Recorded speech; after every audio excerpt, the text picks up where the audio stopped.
What's something that your mother told you that you never forgot? I had suicidal tendencies in my early teens. She said to me, sometimes it'll get harder before it gets easier, but it will get better. You just have to make it through the hard times first. A year and a half later I lost her to suicide. The story she would tell when we were little to explain thunder and lightning. Miss Lightning is blindingly beautiful and Mr. Thunder insisted that she must become his bride. He was an older, very ugly man known for his temper. Miss Lightning had no interest in this man, but he was so persistent that she finally made him a deal. I will marry you, but only if you can catch me. Mr. Thunder agreed, for he was very spry for his age, but Miss Lightning was still faster. She took off like a shot and the chase began. He chased her all over the world, but no matter how close he came, she always managed to slip away at the last moment. The couple eventually died, but their antics had amused God so much that he upheld their original terms in the afterlife. To this day, whenever you see lightning in the sky, that's her taking off again. The rumbling booms and cracks that follow are Mr. Thunder grumbling and hollering in anger with every miss as they race across the heavens. If he ever catches he, there will never be another thunderstorm in the world again. After getting me some basic makeup for my 13th birthday, I should have let you start wearing makeup sooner. You have one of those faces that needs makeup. Hits me every time I look in the mirror. In a world with 6 billion, you can't always come first. Be happy with what you have achieved and be proud of your effort. What you eat in secret shows in public. She told me she hoped I got sexually assaulted or murdered or turned to sex work to fund myself at college because Elle applied behind her back and picked to go to a college 2 hours away from home. I cut things off not long after that. She told me once, I don't want you to be his backbone, it really sits with me. If you can read, you can cook. This was always my mom's response to me only making ramen noodle and asking for help, but it's rang in my head in other scenarios. Basically, if I'm smart enough to read, then I'm capable of learning more and teaching myself. Also, this fueled my ADHD brain to explode into DIY enthusiasm. I still ask for help for things over my head though, because I know I can't know everything. Do whatever it takes to make yourself happy, so I did. I made a lot of changes in my life that royally pissed off others, but in the long run it made me much happier. No one will love you until you start being normal. I'm autistic. Smiley face. Didn't find out until recently, though. If you leave now and get in trouble later, don't you ever call here thinking that we'll help you out, because we won't. You think you can do this on your own. Then go be on your own. Also on the greatest hits album is I Can't Believe You're Having Sex. My daughter is a slut. Where did I go wrong? Never wait to do something cause you don't want to do it alone. If you want to go watch a movie and your friend bails, go alone type thing. Also, always put secret money away in an account and don't tell nobody about it, not even your boyfriend or husband. Never ever give up your job if you have children. Even if all you can do is work 1 day a week, for a few hours a day, stick with it. She permanently gave up her job when she had children and found it impossible to get back onto the employment ladder after. She said it was so isolating spending all of her time with children. My dad worked and my parents had moved away from friends and family when they got married. She wishes she had clung on to some form of employment to keep her going. Subsequently, her next tip was not to move away from friends and family when you have children. She had no support network. I have a wonderful mom who loved us unconditionally and did all she could. She said she never cared or wanted to climb the career ladder. She said she always wanted and dreamed of being our mom. I believe her because her actions backed up her words even though she wasn't perfect.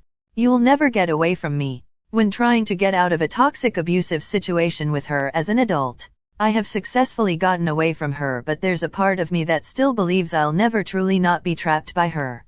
I dreamed of you always. I had 2 little dolls with the names of you and your sister. I always knew you'd be my babies and you both the joy of my life. She has an old black and white photo of the 2 dolls. My grandmother said she took them everywhere. She had a surprise later in life baby boy / my brother that the prophecy didn't foretell me about to move in with my first boyfriend. My wee mum, if he ever hits you, just remember he will go to sleep at some point. Don't do good things that look bad and don't do bad things that look good. Translated roughly from Spanish. You have an awful singing voice. You have a really big bum. Your thighs are too chunky for a short skirt. You walk too slowly. You're not confident enough. It's weird because she honestly does love me and is very kind and supportive in lots of ways, but God, her obsession with picking at my appearance and commenting on things she thinks I am bad at was not fun when I was a child. By the time I had reached my 30s and no longer gave a shit what she or anyone else thought about this stuff, I was able to actually enjoy her being infuriated when my response to negative comments about things like what color I had dyed my hair was to laugh and tell her I wasn't too keen on hers either, but so what? A boyfriend is not an accessory.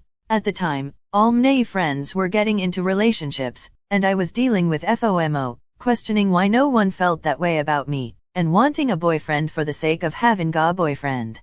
Before as a teen, my brother told my mom to cuss me out in German, so she called me Schweinhund, which translates to ugly pig dog in English. So I asked her to cuss him out in German, and she said, "No, I don't want to." My mom didn't think my high school BF was a good fit for me, but she treated him with kindness and he was always welcome at our home. When he wasn't around, she would prompt to think about what I want and need in a long-term partner and what a good relationship looks like. But it was never about him, just about what I deserved in life. I think that made it easy for me to realize early on that a relationship wasn't going anywhere, and when I needed help getting out of a bad relationship, my mom supported me. I will model how I treat my future kids' partners around that. Be kind and accepting, but make sure your kids know their worth and are with the right people for them. Good sex is better than cake. We were discussing sex when I was still a virgin. I had asked why anyone bothers with having sex. That was her response, and TBF, the woman was right. Getting pregnant with a guy doesn't mean you have to marry him. Do not ever marry, or stay with someone, because of the kids. Also, if you need help with abortion/contraceptives, just let us know. Context: one of the countries where abortion is illegal and people tend to be religious. I'm not your friend, I'm your mom. You'll have a lot of friends throughout your life, but I'm your only mom. It's more important for you to have a mother than another friend. This really shaped my mom and Elle's relationship. We're incredibly close, and I think it's because she chose to be my mom even when it may have been easier to be my friend. Even if you were to marry rich, always have your own money. It's great if you have a partner who supports you financially, but don't become dependent on that. You never know what can happen, and you should be ready to take care of yourself if something does happen. That had she stayed with her ex-husband, my siblings, and I probably wouldn't exist. He was abusive, and put a gun to her head and pulled the trigger. The gun wasn't loaded, but she knew it probably wouldn't be the last time, so she got the hell out of Dodge. You're so fat. You'll never find a husband/someone that'll love you if you're fat. You're eating more. Stop eating so much. You'd look so much prettier if you lost weight. And pretty much everything else that's weight/food related that you could think of. That I didn't have enough talent to go to fashion design school. I'm just getting ready to retire from a 40-year career in fashion design. Something that's been going through my mind but I never told someone was when my dad was mad at my mother for not cleaning, I think, and was having a threatening stance, like he wanted to hit her. As a little girl, I stood between them. I was trying to calm my dad down. Then my mom pushed me forward and told him to hit me since I should had cleaned. Typing this down brings tears in my eyes. My parents most likely have forgotten this happening, but I don't think I could ever forget this. I should take you out back and shoot you like the worthless horse you are, because I accidentally leaked on her brand new light tan cloth seats in her car due to the fact I was having an ultra heavy uncontrollable period that would eventually get me into the ER for having a hemoglobin of 4.5. It was the day I realized she was my mother, but she wasn't my mom. My stepdad abused me pretty badly as a kid, but he never abused my mom. She used to say to me, I'm never going to leave him because who will take care of me when I get old and sick? It won't be you. CPS basically told her to pick me or him. She chose him and we went no contact. Never even got a birthday card from her after. She was diagnosed with stage 4 breast cancer when I was 19. He left her after 15 years of marriage 4 months after her diagnosis, and she was all alone. But she was right. It wasn't me. I have no regrets. The fact that she used to say that, and that he left her in her time of need, has always stayed with me. Always choose your kids. After I gathered all my courage and told her I was depressed for years and need professional help, I'm fine now, don't worry, don't be so dramatic. Other stuff she said to me: please lose weight so you can dress sexy. Hide your arms with this jacket. Are you sure you're not pregnant? Oh, you met your friends/co-workers today? You've been the biggest girl as usual, huh? You would be the perfect daughter if you weren't fat. Ironically, I was just chubby in my teenage years, pretty much at the end of the normal BMI scale. Her comments made me so sad that I became morbidly obese for many years before I could finally pull the trigger and change my lifestyle, and reduce the amount of time with her. I will never forget having a conversation with my mom about world religions when I was teenager. She told me that some religions held animals as sacred and I balked at the idea, deeming it stupid. What she told me I not only blew my mind wide open, but I also never forgot it. She said, just because it is not something you believe or are familiar with, does not make it stupid. Maybe there are some things you do and believe in that people in other cultures think are stupid. This conversation revolutionized the way I approached new information in general, but particularly information about cultures different to the one I grew up in. Thank you, Mom. You were the best. Always try to leave a place better than how you found it. Something as small as wiping a counter in a bathroom or picking up a piece of trash as you're walking by. I think of her every time I do. And I don't think I've ever told her. I'm going to call her right now. Just because they're family doesn't mean you have to like them. I distinctly remember being shocked when she said it. I was no more than 10 at the time, but I thought there was something wrong with me because I didn't like my uncle, who was really mean to me and my cousins. He's still an asshole to this day, but I learned that I don't have to be around people I don't like just because they're family. I don't have to let people in my life or put up with their shit if don't want to.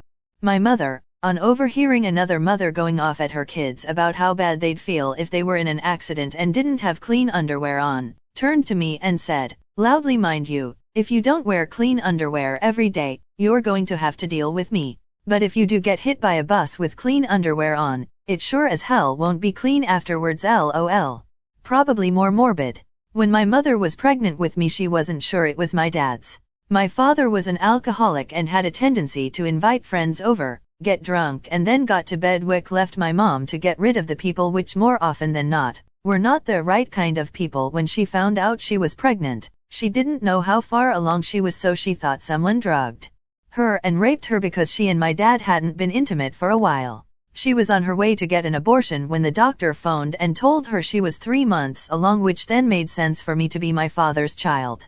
I was 12 when I made her mad in front of one of her friends from church, and she said, you know, I probably should have just aborted her. She said it a few more times after that, but I'll never forget that moment. She, on the other hand, has conveniently forgotten.